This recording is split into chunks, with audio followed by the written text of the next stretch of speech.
رأى منكم منكرا فليغير بيده فمن لم يستطع فبلسانه فمن لم يستطع فبقلب هذا أضعف من الإيمان قد يدحم با waxay ka dhacday laascaanood meesha la yiraahdo dad walaala oo muslimiina oo soo magan galay halka Soomaaliland in la kala qaaro hooyo iyo ilmaheed hooyo iyo wiilkeed qoys iyo hantidii oo 30 sanadood haystay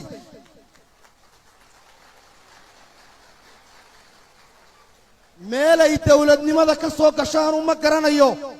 dawladnimadu dadka ma qixiso dawladnimadu dad taajiriinaha cayr kama dhigto dawladnimadu dad ladnaa dawladnimadu hooyo ilmaheeda ma kala kacayso wixii halka ka dhacay wuxuu ka soo horjeeday dhammaan dastuurka Soomaaliland buu ka soo horjeeday xeerarka Soomaaliland buu ka soo horjeeday diinta iyo shariicada iyo muslimnimadu ka soo horjeedo waxaan baaraynaa waxaan leenahay dadka walaalaha ee gobolada kale ku nool war dadka ayaan leedii bahlay gal masaakiinta ka digtoonaada reer Boorow waxaan arkay ceeri gaabo oo fariinta qaadatay oo dadka saaraysan arkay yaan dadka leedii bahlay galin